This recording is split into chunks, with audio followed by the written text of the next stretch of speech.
Hello friends, welcome to शिक्षक prep. तो friends, हम सीटेट एग्ज़ाम की प्रिपरेशन कर रहे हैं और सीडीपी की उसी सीरीज़ को कंटिन्यू करते हुए आज हमारी क्लास नंबर 28 है। इससे पहले हम 27 क्लासेस ऑलरेडी कर चुके हैं फ्रेंड्स।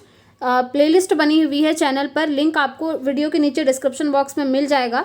उस प्लेलिस्ट में सारी क्लासेस एक साथ ऐड ऑन करी हुई हैं। साथ ही साथ फ्रेंड्स, हमारा जो हिंदी पेडागोजी का सिलेबस है वो हम कवर अप कर चुके हैं। थ्योरी की सारी क्लासेस मैंने आपको करवा दी हैं, उसकी प्लेलिस्ट भी आपको मिल जाएगी, लिंक आपको डिस्क्रिप्शन में मिल जाएगा। उसका भी आप चाहें तो चेकआउट करके क्लासेस को देख सकते हैं। साथ ही साथ फ्रेंड्स, क्लास स्टार्ट करने से पहले मैं आपको बताना चाहूँगी, अगर आप लोग सीटेट का पेड नोट्स परचेज करना चाहते हैं तो स्क्रीन पर दिए हुए नंबर पर व्हाट्सअप मैसेज करके आप पेड नोट्स को ले सकते हैं। ठीक है, तो चलिए स्टार्ट करते हैं आज की क्लास। और हर क्लास की तरह यहाँ पर हम previous year question paper discuss करेंगे, साथ ही साथ जो आपका थ्योरी वाला पोर्शन है उसको भी कवर अप करते हुए चलेंगे। तो चलिए स्टार्ट करते हैं। आज की क्लास का सबसे पहला क्वेश्चन है आपके सामने, यह सिद्धांत कि संवेग तथा उससे जुड़ी हुई स्वतः चालित स्नायुमंडल की सहानुभूति क्रिया प्राणी को आपातकालिताओं के लिए तैयार करती है, किसके नाम के साथ जुड़ा हुआ है। ये चीज़ किसने कही है, ये आपसे पूछा है। कैनन, जेम्स, डफी या लेजारस। तो आपको ये याद रखना होगा, ये कहा है फ्रेंड्स कैनन ने। ठीक है, कैनन से जुड़ा हुआ है तो फर्स्ट ऑप्शन इसका राइट हो जाएगा। आगे बढ़ते हैं, नेक्स्ट क्वेश्चन। नैतिक विकास की दो अवस्थाओं अर्थात नैतिक वास्तविकता तथा नैतिक सापेक्षता का जनक कौन है, बताइए। आज के क्वेश्चन थोड़ा सा फैक्चुअल भी आपको दिखेंगे लेकिन इंपॉर्टेंट हैं, प्रीवियस ईयरली पूछे हुए हैं, इसीलिए इनको इंक्लूड किया गया है। और हाँ, आप में से बहुत सारे लोगों के मैसेजेस आते हैं कि ये क्लास पेपर 1 की है या पेपर 2 की। तो देखिए, सीडीपी आपका पेपर 1 पेपर 2 दोनों में सेम रहता है, तो ये दोनों के लिए इंपॉर्टेंट है, पेपर 1 के लिए भी और पेपर 2 के लिए भी। ठीक है, तो चलिए अब आंसर पर चलेंगे। नैतिक विकास की दो अवस्थाओं यानी कि नैतिक वास्तविकता और जो नैतिक सापेक्षता है, इसका जनक किसको कहा जाता है, कोहलबर्ग को, पियाजे को, फ्रॉयड को या एरिक्सन को। तो देखिए, ये कहा जाता है जीन पियाजे को। ठीक है, संज्ञानात्मक विकास के साथ साथ ये चीज़ भी आपको ध्यान रखनी होगी। बाकी कोहलबर्ग ने नैतिक विकास का एक अलग से सिद्धांत दिया था और फ्रॉयड को आप जानते ही हैं, ये मैंने आपको बताया भी था, जो मनोविश्लेषणात्मक सिद्धांत जिसे हम कहते हैं साइको एनालिटिकल थ्योरी, ये उन्होंने ही दी थी। ठीक है, और एरिक एरिक्सन मैंने आपको बताया था जब हम पढ़ रहे थे स्टेजेस, तो एरिक एरिक्सन ने एडोलेसेंस को क्या कहा था कि सबसे ज़्यादा आइडेंटिटी क्राइसिस वहाँ पर उत्पन्न होते हैं एडोलेसेंस की स्टेज में। ठीक है, यानी कि पहचान का संकट, मैं कौन हूँ, मेरा काम क्या है, इस तरह की चीज़ें, आइडेंटिटी क्राइसिस। तो एरिक्सन का कहना है ये बच्चे के अंदर एडोलेसेंस की स्टेज में आते हैं, ध्यान रखना है। नेक्स्ट क्वेश्चन है, समन्वित व्यक्तित्व के विकास का अर्थ होता है, क्या होता है ये बताना है। पहला है सबसे मिलजुल कर सहयोग करके कार्य करें। दूसरा है वैज्ञानिक और व्यवस्थित दृष्टिकोण अपनाएं। तीसरा है व्यक्ति के ज्ञान, चिंतन और क्रियाओं में एक ऐसा तालमेल हो जिससे कार्य का निष्पादन सफलतापूर्वक किया जा सके। जी हाँ, यही होता है हमारा समन्वित व्यक्तित्व, जिसमें क्या होता है, व्यक्ति के ज्ञान, चिंतन और क्रियाओं में एक ऐसा तालमेल होता है, ऐसा एडजस्टमेंट होता है कि जो हमारा कार्य होता है वो सफलतापूर्वक संपन्न हो जाता है। ठीक है, तो थर्ड ऑप्शन यहाँ पर सही हो जाएगा। आगे बढ़ते हैं, मॉन्टेसरी शिक्षा पद्धति का एक आग्रह है, क्या आग्रह है, ये किस चीज़ को बढ़ावा देती है, ये पूछा हुआ है। पहला है मातृभाषा में शिक्षा, दूसरा है राष्ट्रभाषा में शिक्षा, तीसरा है त्रिभाषा फॉर्मूले के अंतर्गत शिक्षा, या फिर इनमें से कोई नहीं। बहुत अच्छा क्वेश्चन है, काफ़ी बार पूछा जा चुका है ये क्वेश्चन भी। मॉन्टेसरी शिक्षा पद्धति, इसमें क्या कहा जाता है ना फ्रेंड्स, कि बच्चों को जो शिक्षा देनी है वो उनकी मदर टंग में देनी है। मदर टंग यानी कि मातृभाषा। ठीक है, इसमें यही कहा गया है कि जो बच्चों की मातृभाषा है उसको इम्पोर्टेंस दो, और अगर स्कूल में आकर बच्चे अपने घर की लैंग्वेज यानी कि अपनी जो मातृभाषा है उसमें बातचीत कर रहे हैं तो उन्हें बातचीत करने दीजिए, वो अच्छा है, ये कहा गया है मॉन्टेसरी शिक्षा पद्धति में। साथ ही साथ जो हमारी NEP 2020 आई थी फ्रेंड्स, उसमें भी यही कहा गया था कि मातृभाषा में आप शिक्षा दीजिए, मातृभाषा में बच्चों को बातचीत करने दीजिए। ठीक है, तो इसका राइट आंसर ऑप्शन 1 हो जाएगा। मातृभाषा को फ्रेंड्स हम बच्चे की पहली भाषा भी कहते हैं, याद रखिएगा। First language of child is called mother tongue यानी कि मातृभाषा। ठीक है, चलिए आगे बढ़ते हैं। और हाँ, एक क्वेश्चन आपका यहाँ से भी बनता है सीटेट में, त्रिभाषा फॉर्मूला, जो त्रिभाषा सूत्र था, फॉर्मूला था, वो किसने दिया? तो ये आया था फ्रेंड्स कोठारी कमीशन, याद रखिएगा, कोठारी कमीशन के टाइम पर आया था ये। ठीक है, इसी से क्या आया हमारा 3 लैंग्वेज फॉर्मूला, यानी कि त्रिभाषा सूत्र। ठीक है, बाकी ये जो डिटेल है मैंने नोट्स में मेंशन करी है, आप लोगों ने देखा होगा, हिंदी पेडागोजी और इंग्लिश पेडागोजी में अभी इससे रिलेटेड क्वेश्चन बनते हैं, तो इस टॉपिक को मैंने वहाँ पर भी थियोरी में कवर किया है, आप लोग नोट्स में अच्छे से देख लीजिएगा। ठीक है, 1964-66 की ये बात है। चलिए आगे बढ़ते हैं। नेक्स्ट क्वेश्चन, समाज में विद्यार्थियों की किस प्रकार की भागीदारी वांछनीय है? आपका क्या विचार है? मतलब कि वांछनीय है, किस तरह की भागीदारी समाज में बच्चों की होनी चाहिए, ये आपसे पूछा है। पहला है अनुदेशात्मक सहयोग की भावना, रचनात्मक सहयोग की भावना, क्रियाशीलात्मक सहयोग की अपेक्षा, या फिर परस्पर सहयोग की आकांक्षा। देखिए, अगर यहाँ पर कहीं लिखा होता ना कि उपरोक्त सभी, तो हम सीधा टिक कर देते उपरोक्त सभी में। ठीक है, अब ये जो क्वेश्चन है इसमें सारे ही ऑप्शन हमें सही लग रहे हैं, तो ऐसे बहुत सारे क्वेश्चन सीटेट में कभी कभी बन जाते हैं, 1 से 2 क्वेश्चन तो हमेशा ही बनता है जिसमें क्या होता है कि ऑल ऑफ द अबव, सारे ऑप्शन सही होते हैं, जिसके लिए यहाँ पर ऑल ऑफ द अबव दिया नहीं है। तो फिर चाहे आप इसमें टिक करें, इसमें करें, इसमें करें या इसमें करें, आपको 1 नंबर मिल ही जाएगा फ्री का। इसी को हम बोलते हैं बोनस नंबर, क्योंकि यहाँ पर आप देख रहे होंगे सारे ही ऑप्शन हमारे पॉजिटिव हैं। समाज में एक विद्यार्थी की जो भागीदारी होती है ना, वो अनुदेशात्मक सहयोग की भी होती है, ठीक है, रचनात्मक सहयोग की भावना भी होती है, क्रियाशीलात्मक सहयोग की भावना भी होती है, और परस्पर सहयोग की भी आकांक्षा होती है। ठीक, तो इसीलिए सारे ही ऑप्शन हमें सही माने जाएंगे। नेक्स्ट क्वेश्चन, निम्नलिखित में से कौन सा गुण सामाजिक संदर्भ में किसी विशिष्ट समूह की सक्रियता का संप्रेषक नहीं हो सकता है? नोट पूछा है। पहला है, वह उन सभी गुणों को ग्राह्य करता है जो कि समूह विशेष के संदर्भ में विचारणीय हैं, ये तो सही है। दूसरा है, वह अपने समूह को अपने व्यक्तिगत अनुभवों से पूर्ण लाभान्वित करने का प्रयास करता है, जी हाँ। नेक्स्ट है, वह अपना अपेक्षित योगदान देता है यद्यपि उसे यह ज्ञात होता है कि उसके कार्य की कोई मान्यता नहीं है। यही यहाँ पर हमारा राइट आंसर हो जाएगा, क्योंकि यहाँ पर पूछा है कि समूह की सक्रियता का संप्रेषक कौन सा नहीं है। ये हमारा संप्रेषक बिल्कुल नहीं होगा कि वह अपना अपेक्षित योगदान तो देता है, लेकिन वो उसको ये लगता है कि उसका जो कार्य है उसकी कोई वैल्यू ही नहीं है, उसकी मान्यता ही नहीं है। ठीक है, तो यही हमारा सक्रियता का संप्रेषक नहीं होगा, इसीलिए यही ऑप्शन हमारा राइट हो जाएगा। बाकी ये देखिए, वह समूह निष्क्रिय सदस्यों से अपने संबंध सीमित कर लेता है, ये चीज़ नहीं होगा। यहाँ पूछा है सक्रियता का संप्रेषक नहीं हो सकता, तो ये जो है सक्रियता का संप्रेषक नहीं होगा। नेक्स्ट है, शिक्षा के प्रेरणा के सिद्धांत का क्या अर्थ है? जो प्रेरणा का सिद्धांत है उसका क्या अर्थ है, ये पूछा है। पहला है, प्रेरणा द्वारा विद्यार्थी अपने नए अनुभव को पुराने अनुभवों से जोड़ते हैं, ठीक है। दूसरा, प्रेरणा विद्यार्थियों को अनुभव प्रदान करती है। तीसरा है, प्रेरणा विद्यार्थियों की स्मरण शक्ति को तीव्र करती है। और चौथा है, प्रेरणा विद्यार्थियों में रुचि उत्पन्न करती है। देखिए, ऐसे क्वेश्चन भी काफ़ी बार पूछे जाते हैं जिसमें आपको लग रहा होगा कि चारों ऑप्शन सही हैं, लेकिन इस क्वेश्चन में चारों ऑप्शन सही नहीं है फ्रेंड्स। इसमें कोई एक ही ऑप्शन सही है जो कि आपको चूज़ करना है। और मैंने बहुत बार काफ़ी सारी क्लासेस में बताया भी है, ये जो प्रेरणा है जिसको हम अभिप्रेरणा भी कहते हैं, ठीक है, मोटिवेशन जो है ये वही चीज़ है, उसी की बात हो रही है।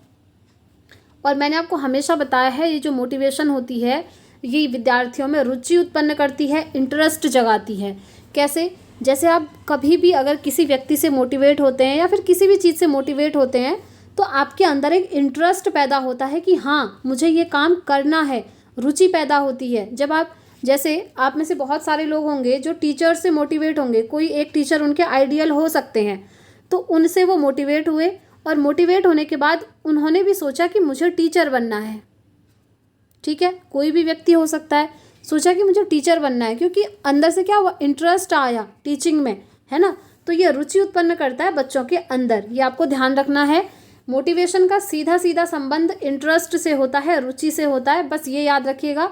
बाकी आपको कुछ भी याद नहीं रखना है क्योंकि क्वेश्चन ऐसे ही घुमा फिरा करके आता है और ऑप्शन में आपको कहीं ना कहीं रुचि यानी कि इंटरेस्ट दिख ही जाएगा, ठीक है। तो अभिप्रेरणा का जो सिद्धांत है वो रुचि उत्पन्न करता है।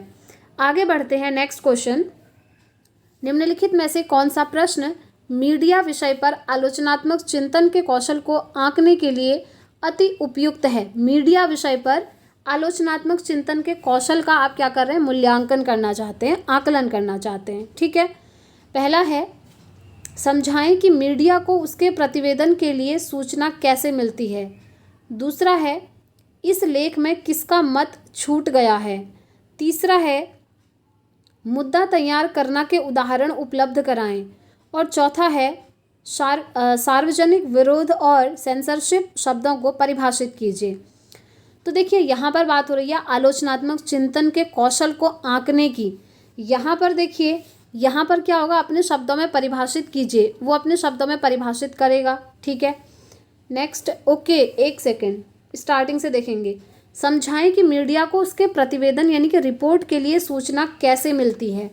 ये कह रहा है इस लेख में किसका मत छूट गया। अब देखिए, सेकंड ऑप्शन में क्या है कि बस एक सिंपल सा क्वेश्चन पूछ दिया कि किसका मत छूट गया है, बस इसमें एक आंसर मिल जाएगा। इसमें आलोचनात्मक चिंतन तो हुआ ही नहीं। आलोचनात्मक चिंतन होता है फ्रेंड्स क्रिटिकल थिंकिंग, जहाँ पर आपको ज़्यादा से ज़्यादा सोचना पड़े आंसर देने के लिए। और जिस क्वेश्चन का सिर्फ एक ही आंसर नहीं होगा, मल्टीपल आंसर होंगे, आप अनेक तरीक़ों से सोच करके आंसर देंगे। तो ये तो ऐसा क्वेश्चन नहीं है, इसमें तो बस नाम बता दिया जाएगा कि इनका मत छूट गया है। नेक्स्ट है, मुद्दा तैयार करना के उदाहरण उपलब्ध कराएं। ये भी इसी तरीके का क्वेश्चन है, जिसमें क्या होगा, सिर्फ और सिर्फ एग्जाम्पल पूछा और एग्जाम्पल दे दिए जाएंगे।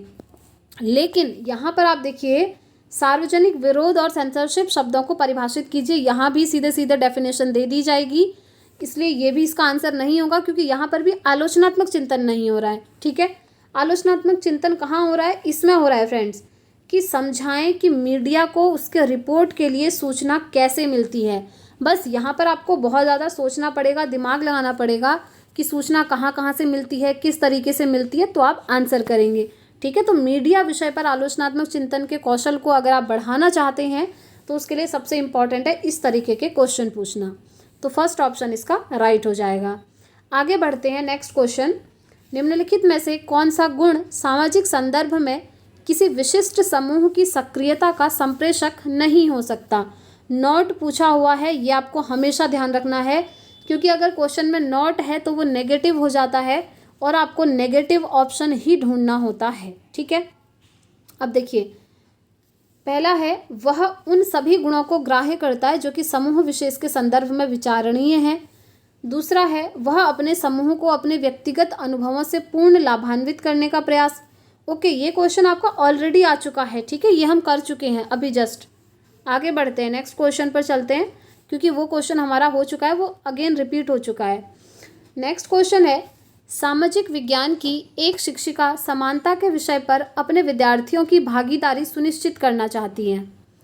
इसके लिए निम्नलिखित में से कौन सी गतिविधि उपयुक्त होगी? बताइए। पहला है, पिछली कक्षा में शिक्षिका द्वारा दिए गए उदाहरणों के बारे में विद्यार्थियों को चर्चा करने को कहना। जी हाँ, ये तो बिल्कुल सही है, ऐसा आप कर सकते हैं। दूसरा है, यहाँ पर आपको ऑप्शन भी देखने को मिल रहे हैं। ठीक है। समानता के विषय पर अपने विद्यार्थियों की भागीदारी सुनिश्चित करना चाहती हैं। ओके, समानता की बात हो रही है। ठीक है। तो पहला है, पिछली कक्षा में शिक्षिका द्वारा दिए गए उदाहरणों के बारे में विद्यार्थियों को चर्चा करने को कहना। दूसरा है, विद्यार्थियों को छोटे समूह बनाकर सामूहिक रूप से समानता के नए उदाहरण ढूंढकर लाने को कहना।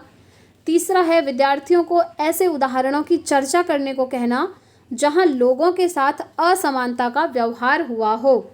बताइए, इसका राइट आंसर क्या होगा? अब आपको ये क्वेश्चन काफ़ी कंफ्यूज कर देगा, ऐसा मुझे लग रहा है, लेकिन आपको कंफ्यूज नहीं होना है। यहाँ पर आपको क्वेश्चन में पकड़ना है कि मेन टॉपिक क्या चल रहा है। टॉपिक चल रहा है फ्रेंड्स, शिक्षिका जो है समानता के विषय पर चर्चा करना चाहती हैं। ठीक है। और विद्यार्थियों की भागीदारी को भी सुनिश्चित करना चाहती हैं। तो शिक्षिका को क्या करना चाहिए? सबसे पहले तो ये सही है कि विद्यार्थियों को छोटे समूह बनाकर आप सामूहिक रूप से समानता के नए उदाहरण ढूंढकर लाने को कहेंगे, जिससे बच्चे ज़्यादा से ज़्यादा इन्वॉल्व होंगे और कुछ ना कुछ उदाहरण जो हैं ढूंढकर लाएंगे। दूसरा है, विद्यार्थियों को ऐसे उदाहरणों की चर्चा करने को कहना जहां लोगों के साथ असमानता का व्यवहार हुआ हो। जी हाँ, जब बच्चे इसको लेकर डिस्कस करेंगे ना, तब उन्हें आप समानता का कॉन्सेप्ट बता सकते हैं। ठीक है। तो ये भी यहाँ पर सही है, लेकिन ये सही नहीं होगा फ्रेंड्स कि पिछली कक्षा में शिक्षिका द्वारा दिए गए उदाहरणों के बारे में आप चर्चा कर रहे हैं। देखिए समानता टॉपिक चल रहा है, इसका पिछली क्लास में जो एग्जाम्पल दिए हैं उससे कोई लेना देना नहीं है, ठीक है। इसीलिए इसका राइट आंसर ऑप्शन सेकंड और थर्ड हो जाएगा। अगर आप ये एक्टिविटीज़ करते हैं तो जो समानता का कॉन्सेप्ट है उसको आप बच्चों को समझा भी पाएंगे और बच्चों की भी इनमें पूरी पूरी भागीदारी होगी। तो सेकंड और थर्ड ऑप्शन सही है, जो कि हमको ऑप्शन थर्ड में ही मिल रहा है। आगे बढ़ते हैं, नेक्स्ट क्वेश्चन। बाजार विषय को पढ़ाते हुए शिक्षक विद्यार्थियों से पूछता है, क्या पूछता है देखिए, आपको क्या लगता है कि आपके पड़ोस की दुकान को उसका सामान कैसे मिलता है? क्यों कभी कभी वस्तुओं की कमी हो जाती है? शिक्षक निम्नलिखित में से किस कौशल को प्रोत्साहित करने का प्रयास कर रहा है? बहुत अच्छा क्वेश्चन है फ्रेंड्स। यहाँ पर देखिए बाजार विषय को पढ़ाते हुए टीचर क्या कर रहे हैं, बच्चों से पूछ रहे हैं कि बच्चों आपके आस पड़ोस में जो शॉप है यानी कि जो दुकान है वहाँ पर जो सामान आता है वो कहाँ से आता होगा, वो शॉपकीपर सामान को कहाँ से लाते होंगे। और कभी कभी वस्तुओं की कमी हो जाती है, कभी कभी जब हम कोई चीज़ शॉप में लेने जाते हैं तो वो वहाँ पर अवेलेबल नहीं होती है, ऐसा क्यों होता होगा? ये क्वेश्चन कर रहे हैं टीचर बच्चों से। तो बच्चों के अंदर वो कौन सा कौशल जो है विकसित करना चाहते हैं, प्रोत्साहित करना चाहते हैं, ये आपसे पूछा है। तो देखिए इससे विवेचनात्मक कौशल या वृत्तांत कौशल या ज्ञात से अज्ञात का पता लगाना या तुलना करना, तो सीधी सी चीज़ है, ये तीन ऑप्शन तो होंगे ही नहीं। वृत्तांत लिखना मतलब होता है कहानी टाइप का कुछ, ऐसा कुछ हो नहीं रहा है। ज्ञात से अज्ञात का पता लगाना, ये चीज़ हो नहीं रही है, ना ही किसी का कंपैरिजन किया जा रहा है। लेकिन यहाँ पर जो कौशल विकसित किया जा रहा है वो है आपका विवेचनात्मक कौशल, यानी कि बच्चा ज़्यादा से ज़्यादा यहाँ पर सोचेगा, तर्क वितर्क करेगा, पॉजिटिव नेगेटिव सारी चीज़ें होंगी। घर जाकर वो अपने पेरेंट्स से पूछेगा, ठीक है। हो सकता है शॉप में जाकर शॉपकीपर से ही पूछा है, क्योंकि बच्चों के अंदर ये क्यूरियोसिटी होती है हर चीज़ को जानने की और कुछ नया करने की। तो इसे ही हम कहते हैं फ्रेंड्स विवेचनात्मक चिंतन। अगर इसकी जगह समालोचनात्मक लिखा होता ना वो भी आपका सही हो जाता, ठीक है। तो फर्स्ट ऑप्शन हमारा बिल्कुल राइट हो जाएगा, क्योंकि यहाँ पर बच्चे का ज़्यादा से ज़्यादा दिमाग यूज़ होगा और बच्चा अलग अलग दिशाओं में जो है सोचेगा और घर जा कर के वो कहीं ना कहीं से आंसर ढूंढ के ज़रूर लाएगा, ठीक है। तो फर्स्ट ऑप्शन इसका राइट होगा। आगे बढ़ते हैं, नेक्स्ट क्वेश्चन। कोहलबर्ग द्वारा प्रतिपादित नैतिक विकास के सिद्धांत की तीसरी अवस्था किस नैतिक चिंतन पर आधारित है? आप जानते हैं इन्होंने तीन अवस्थाएं दी हैं नैतिक विकास के सिद्धांत की, किन्होंने दी हैं? कोहलबर्ग ने दी हैं।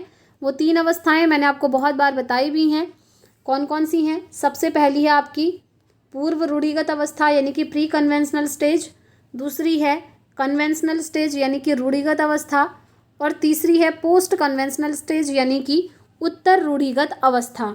तो तीसरी अवस्था किस नैतिक चिंतन पर आधारित है, ये आपसे पूछा हुआ है।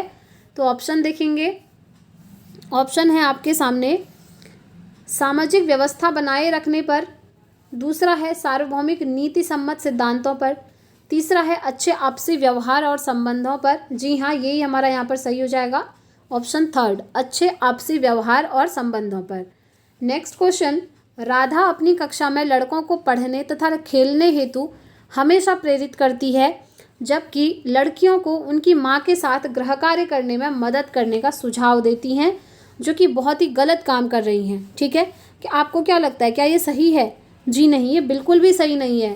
राधा क्या कर रही है, अपनी कक्षा में जो लड़के हैं उनको तो कह रही है कि आप पढ़ो और खेलो, और लड़कियों से कह रही है कि अपने माँ के साथ घर का काम करो।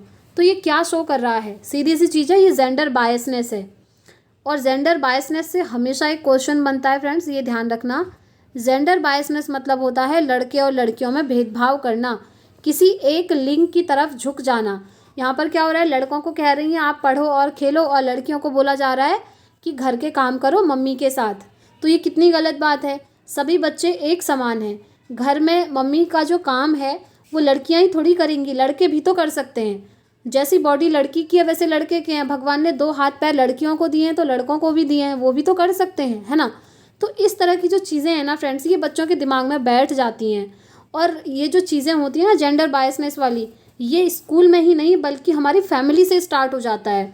आपने देखा होगा कभी भी बच्चे का अगर जन्म होता है, सपोज करिए एक बेटा है एक बेटी है, तो वहाँ पर शुरुआत से ही क्या होता है, जन्म से ही जब टॉयज़ लाने होते हैं तो जो लड़का है उसके लिए तो लाया जाता है हेलीकॉप्टर, बाइक, ट्रेन, इस तरह की चीज़ें। और लड़कियों को टॉयज़ में कहा जाता है आप डॉल ले लो, आप किचन सेट ले लो, किचन का सामान खरीद लो। फिर वो घर जा कर के उन्हीं टॉयज से खेलती हैं, तो उनके दिमाग में ये बैठ जाता है कि मैं लड़की हूँ, और लड़के के दिमाग में बैठ जाता है कि मैं लड़का हूँ। लड़कियाँ सिर्फ घर के काम काज करेंगी और लड़के जो हैं बाहर जाएंगे, बाइक चलाएंगे, बाद में पैसा कमाएंगे, ये सारी चीज़ें।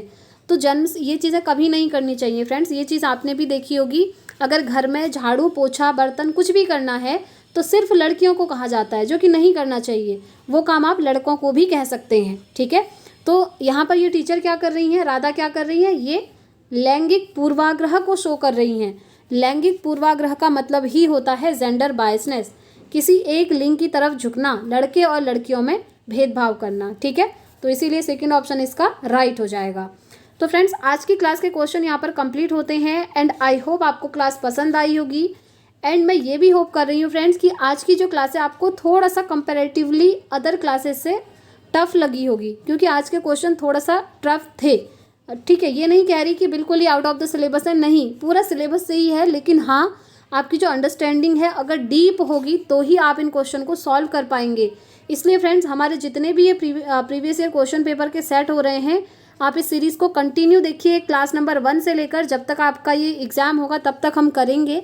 अगर आप पूरी सीरीज़ देख लेंगे ना तो आपकी अंडरस्टैंडिंग इतनी बेहतर होगी कि सीडीपी में आपसे कितना कोई भी क्वेश्चन पूछ ले, कितना भी घुमा करके आप आंसर को बिल्कुल सही करके आएंगे। इसीलिए सीरीज़ के साथ जुड़े रहिएगा। बाकी फ्रेंड्स, अगर आप चाहें तो हमें टेलीग्राम और व्हाट्सएप पर भी फॉलो कर सकते हैं। सभी के लिंक आपको डिस्क्रिप्शन बॉक्स में दिए हुए हैं, वहाँ जाकर आप ज्वाइन कर लीजिएगा। और जिन भी स्टूडेंट्स को नोट्स परचेज़ करना होगा तो स्क्रीन पर दिए हुए नंबर पर आप नोट्स को परचेज़ कर सकते हैं। तो इस वीडियो में इतना ही रखते हैं फ्रेंड्स, मिलते हैं नेक्स्ट वीडियो में नेक्स्ट क्लास के साथ। Thanks for watching.